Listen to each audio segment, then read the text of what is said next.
Modi versus Rahul. Modi और राहुल गांधी में इस समय जो चुनाव की प्रक्रिया चालू हो गया है और इस चुनाव में मोदी क्यों जीत रहे हैं उसका विश्लेषण हम बहुत अच्छी तरह से आज आप लोगों के सामने हम रखेंगे।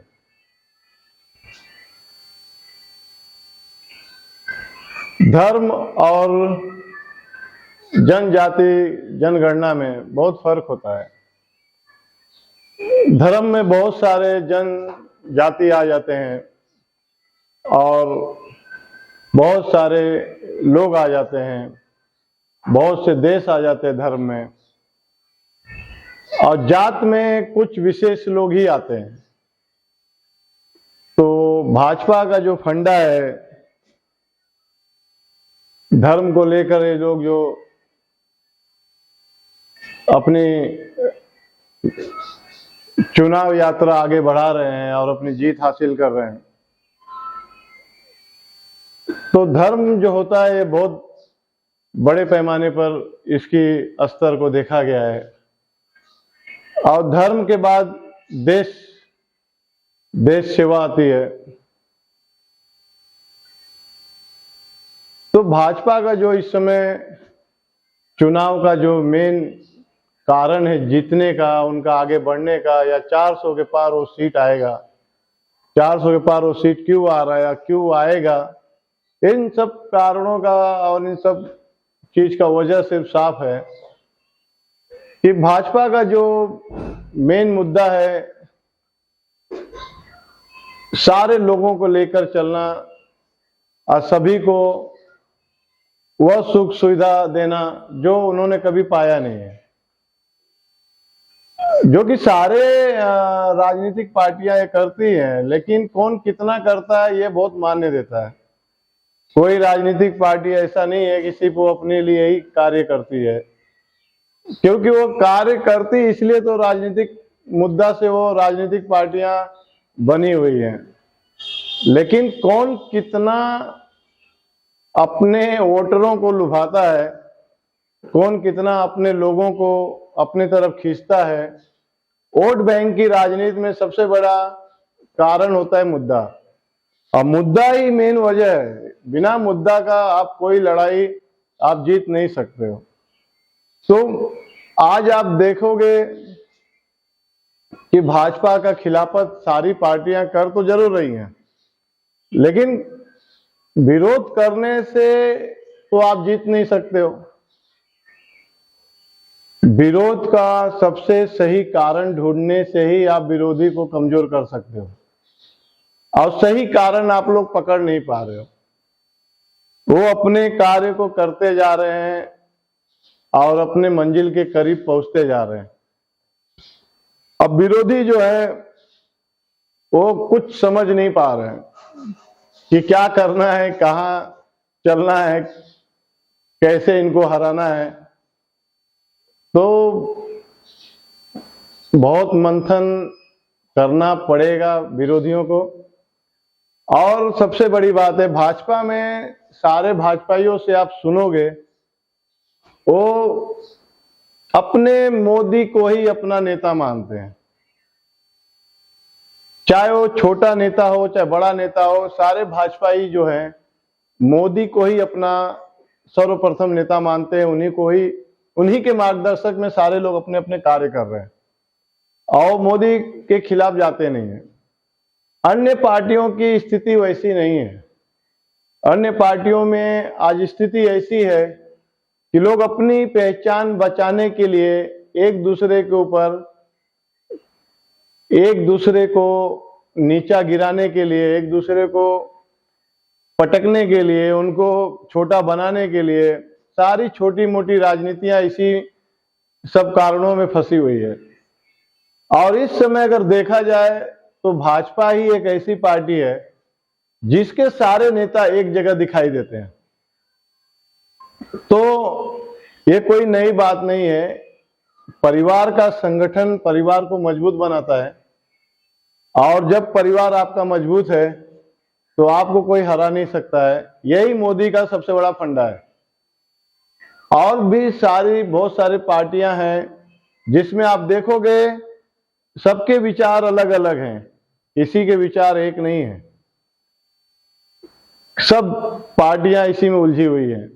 और सबसे बड़ी बात है कि अगर लोग वोट दे भी, मान लो अगर वो मोदी वर्सेस राहुल गांधी चुनाव कर भी दिया जाए, तो क्या चुनाव जीतने के बाद राहुल गांधी प्रधानमंत्री बनेंगे? यह सत्य नहीं है। यही कारण होता है कि विपक्ष जो है हर जगह कमजोर हो जाता है, और लोग जो है इतने जागरूक और इतने चालाक हैं, वो जानते हैं कि अपना वोट हम किसको देंगे और सही होगा, किसको नहीं देंगे वो सही होगा। तो सबसे बड़ी बात है कि अगर मोदी को वोट पड़ता है तो मोदी तो 100% प्रधानमंत्री बनेंगे, लेकिन राहुल गांधी को अगर वोट डाला जाए तो ये कंफर्म नहीं है कि राहुल गांधी ही प्रधानमंत्री बनेंगे। ये सारे वजह जो है लोगों के दिल दिमाग में चलता है। और विपक्ष जो है आप देखोगे कभी केजरीवाल आगे आ जाते हैं, कभी राहुल गांधी आगे आ जाते हैं, कभी ममता बनर्जी आगे आ जाती हैं। तो ऐसे ये जो विपक्ष के नेता हैं, ये लोग अपना अपना फंडा जीतने के लिए अन्य फंडा को अपने आगे पीछे आपस में ही ये लोग कंपटीशन करते रहते हैं। तो ऐसा नहीं है, ये सारी चीजें करने से वोट बैंक नहीं बढ़ता है। और ये बहुत पहले भी देखो आप, बहुत पहले कांग्रेस के समय भी ये सब होता था। कांग्रेस को हराने के लिए सारे लोग एक होते थे, लेकिन वहां पर इनकी वही मतगणना रहती थी। यही सारी स्थितियां उस समय भी थी, लेकिन कांग्रेस के लोग हरा नहीं पाते थे। क्यों नहीं हरा पाते थे? वजह उस समय भी यही था, वजह इस समय भी वही है। तो कांग्रेस भी एक समय में जब जीता था तो उसके लिए भी विपक्ष इसी तरह से सारी हथकंडा आजमाती थी। लेकिन सबसे बड़ी बात यह थी कि जिताएं तो किसको जिताएं, और जिताने के बाद वो प्रधानमंत्री बनेगा, यह विश्वास लोगों में नहीं था। इसलिए पहले कांग्रेस जीत जाता था। और ठीक आज उसी तरह से भाजपा में भाजपा जीत रहा है, मोदी सरकार जीत रही है। क्योंकि सबसे बड़ी बात यहां पर यही है कि हम जिसको अपना नेता बनाना चाहते हैं वो नेता नहीं बन सकता है। अगर हम उसको अपना वोट दे दें तो भी वो नहीं बन सकता है। यही प्रक्रिया जो है सबके दिमाग में ये घूम रहा है, और लोग अपना वोट जो है यहाँ वहां बेकार करने की अपेक्षा वो चाहते हैं कि हम मोदी को ही अपना वोट दे दें, कम से कम वोट तो खराब नहीं होगा। ये सोचकर लोग जो है भाजपा को वोट कर रहे हैं। और बाकी जगह आप देखोगे तो सारे लोग क्या कर सकते हैं, सारे लोग मिलकर ज्यादा से ज्यादा यही करेंगे कि कुछ वोट कम कर देंगे, कुछ लोगों को जाति समीकरण से थोड़ा बहुत कम कर देंगे। लेकिन जाति समीकरण का फर्क यहां नहीं पड़ेगा, क्योंकि धर्म जात पर भारी पड़ जाता है और धर्म पर देश भारी पड़ जाता है। तो इस समय जो लड़ाई है जाति और धर्म के, तो धर्म हमेशा भारी पड़ा है और मजबूरन जाति समीकरण को धर्म में जोड़ना पड़ता है। ये आज से नहीं, इतिहास गवाह है कि जात जो भी जाति समीकरण बना गया है वो धर्म के आगे हार मान जाता है। तो वही वजह आज यहां पर है कि मोदी की जो बनाई हुई टीम है, भाजपा की जो बनाई हुई टीम है, ये एक ही नेता मानते हैं, वो मोदी, नरेंद्र भाई मोदी। तो यहां तो लोगों को विश्वास है कि हम अगर अपना वोट अगर भाजपा को देते हैं तो मोदी को छोड़कर कोई तीसरा दूसरा प्रधानमंत्री नहीं बनेगा, मोदी ही बनेंगे।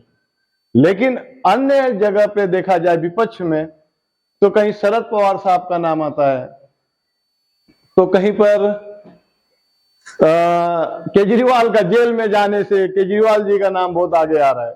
अरे ऐसा नहीं होता है, राहुल गांधी का नाम आ रहा है। तो राहुल गांधी, केजरीवाल, शरद पवार, ममता बनर्जी, इतने सारे नेता हैं। अभी कुछ समय से अखिलेश यादव का भी नाम आ रहा है। तो आप बताओ, इतने सारे नेताओं में कौन सा नेता बनेगा ये तो लोगों को नहीं पता है। तो लोग नहीं चाहते हैं कि चुनाव के बाद भी खिचड़ी हो, चुनाव के बाद भी लंपट लगा रहे कौन बनेगा कौन नहीं बनेगा। तो लोग अब बहुत जागरूक हो चुके हैं, लोग बहुत आगे जा चुके हैं। अब लोगों के पास ऑप्शन बहुत सारे हैं। तो भाजपा को छोड़कर और नरेंद्र भाई मोदी का जो इस समय चल रहा है, तो समय उनका बहुत बलवान है और समय के आगे हर हर ताकत को झुकना पड़ता है और झुकने के सिवा कोई दूसरा विकल्प किसी के पास है नहीं। तो मुझे नहीं लग रहा है कि विपक्ष जो है भाजपा के लिए कुछ कर पाएगा। अरे जहां हर बॉल पे मोदी साहब का सिर्फ छक्का लग रहा है, चौका लग रहा है, वहां विपक्ष 1 रन 2 रन नहीं बना पा रहा है। तो आप अपना 1 या 2 रन भी नहीं बना पा रहे हो। यहां पर मोदी साहब का, योगी साहब का इतने छक्के चौके लग रहे हैं। तो उस छक्के चौके को भी समझो कि वो लोग क्यों छक्के चौके इतने मार रहे हैं। और आप लोग अगर विपक्ष हो तो आप लोगों का फील्डिंग भी सही नहीं है, आप लोगों का बॉलिंग भी सही नहीं है। तो जितना आप लोग लूजर रहोगे उतना ही इसका फायदा जो है ऑटोमेटिक भाजपा को मिलेगा। और जितनी गलतियां करोगे वो सारी चीजें ऑटोमेटिक भाजपा के पास चली जाएगी। क्योंकि धर्म से बड़ा तो जात नहीं हो सकता है। तो जाति समीकरण वालों को तो फंसना है, घूम फिर के कहीं ना कहीं से धर्म में फंसना है जाकर। तो सबसे बड़ी बात है यहाँ पर कि ये तो सब जान चुके हैं कि यहाँ क्या होने वाला है। लेकिन अब प्रधानमंत्री का जो विकल्प है भाजपा में सिर्फ एक ही है कि नरेंद्र भाई मोदी बनेंगे। लेकिन नरेंद्र भाई मोदी बनेंगे ये विकल्प भाजपा में जल्दी हट नहीं सकता है। और विपक्ष में जो है इतने सारे दूल्हे हैं, उन दूल्हों में कुछ दुल्हन भी हैं। तो किसको दूल्हा बनाया जाए, कौन दुल्हन बनेगा, तो उसमें विपक्ष को कोई देखना नहीं चाह रहा है। क्यों नहीं देखना चाह रहा उसका वजह आप लोग भी जान चुके हो। तो ये बहुत सारे कारण है। और इस समय का चुनाव जो है अभी तक तो भाजपा के ही पक्ष में जा रहा है। और राहुल गांधी का जो कुछ है थोड़ा बहुत इनका विकास होगा, थोड़ा बहुत आगे निकलेंगे। और जो रथ यात्रा उन्होंने किया है, जो मेहनत कर रहे हैं, ये सब मेहनतें तो ठीक है अपने जगह पर है। लेकिन सबसे बड़ी बात होती है कि वोट बैंक को अपने पास खींचना, ये बहुत बड़ी ताकत होती है। आप मेहनत जरूर कर रहे हो, लेकिन मेहनत करके बस आप लोगों को खींच लोगे ये जरूरी नहीं है। तो मेहनत के साथ साथ आपको ये भी देखना है कि लोगों की सबसे बड़ा समस्या क्या है। लोग उलझे किस उलझन में है। तो जब तक आप ये सारी चीजों को आप नहीं देख पाओगे, आप भाजपा के आगे कैसे एक बढ़िया प्लेयर बन के उभरोगे। तो आप रथ यात्रा करो, चाहे पद यात्रा करो, चाहे आप कोई भी मेहनत करो, सब चीजें जनता को अपनी तरफ आकर्षित करने के लिए होता है।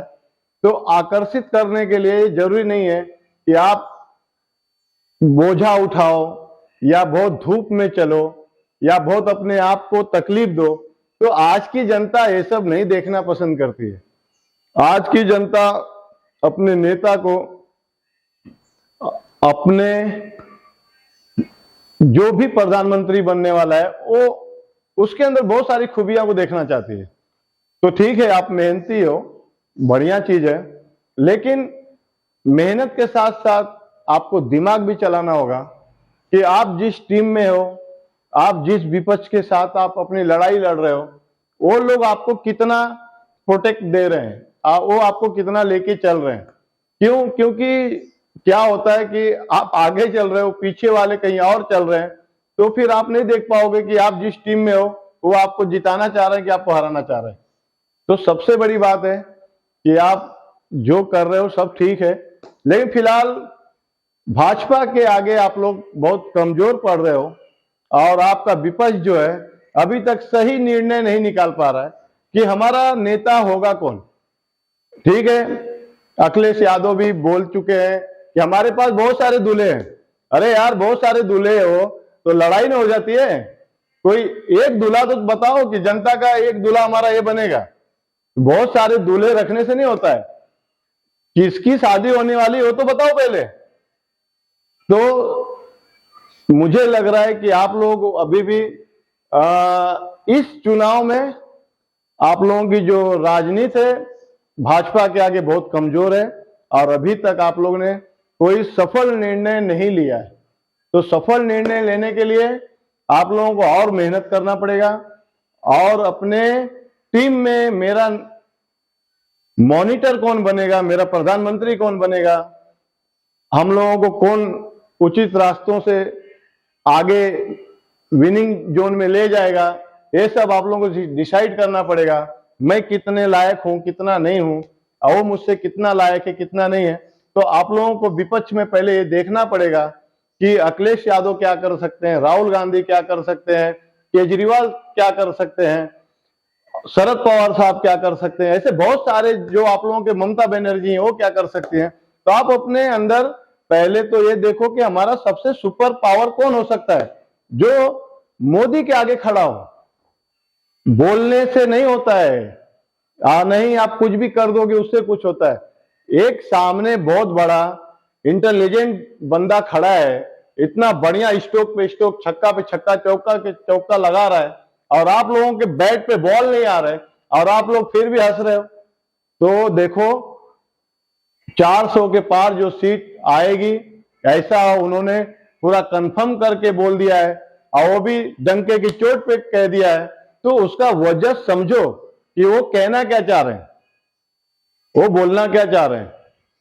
क्यों, कोई भी आदमी जीतने से पहले अगर वो कह दे कि मैं जीत चुका हूं, तो इसका मतलब वो पूरी तैयारी करके आ चुका है, और वो जानता है कि मैं अगर ये बात बोल भी दूंगा तो लोग मेरा कुछ नहीं बिगाड़ पाएंगे। यही वजह है कि वह 400 के पार आ भी सकते हैं। और आप लोग अभी तक अपने नेता को नहीं चुन पा रहे हो कि हमारा नेता विपक्ष का होगा कौन। राहुल गांधी, अखिलेश यादव, शरद पवार साहब, ममता बनर्जी या केजरीवाल। जो आप लोग पहले आपस में डिसाइड तो कर लो कि एक दूल्हा होगा कौन। नहीं तो ये तो सारी प्रक्रियाएं कांग्रेस के समय भी होती थी, लेकिन कांग्रेस को कोई हरा नहीं पाता था। तो आज वही उल्टा गेम है। आज भाजपा सब पे भारी पड़ा हुआ है, और मोदी साहब का जो फंडा है वो 400 के पार वाला, वो सब करीब आते जा रहा है। तो ये बहुत सारी जो कारणें हैं, उन कारणों को आपको जानना चाहिए। हाँ, मैं ये नहीं कह रहा हूं कि हमेशा एक ही सरकार हो, एक ही सरकार चले। सरकार परिवर्तन लोकतंत्र में बहुत जरूरी होता है, हम भी ये बात को मानते हैं। लोकतंत्र में हमेशा सरकार का परिवर्तन होना चाहिए, हमेशा। मोदी साहब भी खुद ये बात को मानते हैं। वो परिवारवाद का जो मुद्दा उठाते हैं, वो परिवारवाद का मुद्दा मेन नहीं है। उनका भी कहना में यही है कि एक ही सरकार से सरकार जिंदगी भर न चले, हमेशा परिवर्तन होना चाहिए। तो उनका भी कहना है, और वो इसीलिए परिवारवाद का मुद्दा उठाते हैं। वो पूरी ढंग से एक्सप्लेन नहीं कर पाते कि वो कहना क्या चाह रहे हैं, लेकिन सच्चाई ये है कि वो खुद इसके विरोधक हैं कि एक ही सरकार, एक ही व्यक्ति जिंदगी भर चलाए, ये नहीं जरूरी है। तो ये जो परिवर्तन है लोकतंत्र में, होना चाहिए और रहना भी चाहिए। विकल्प सबके पास होना चाहिए, विकल्प नहीं रहेगा तो लोकतंत्र का मतलब खत्म हो जाता है।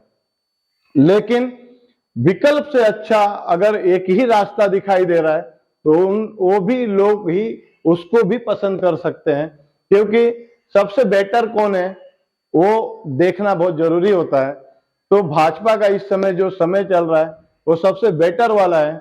और वहां सबसे बड़ी बात है कि 10 साल लोगों ने देख चुका है, मोदी साहब का 10 साल लोगों ने देख चुका है, जिसमें सारे मुसलमान भी ये बात मान चुके हैं कि भाई ये 10 साल में न कोई बहुत बड़ा युद्ध हुआ, नहीं बहुत बड़ा दंगा हुआ, न कहीं बहुत बड़ा नुकसान हुआ।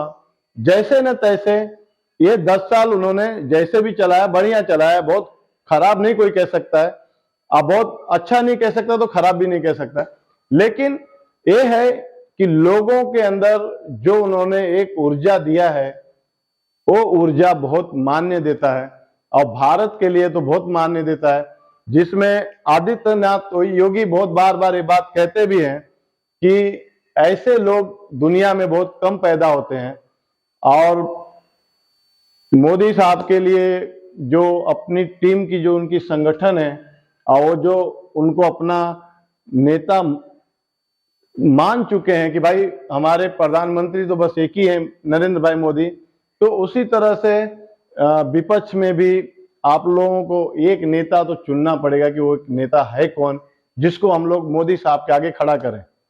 तो सबसे बड़ी बात है आप लोगों का मुद्दा, आप लोगों का चेहरा, तो अनेक चेहरा में एक चेहरा लाना पड़ेगा, और उसके बाद अभी तो समय भी बहुत कम है, लेकिन फिर भी कुछ तो प्रयास सबको करना चाहिए।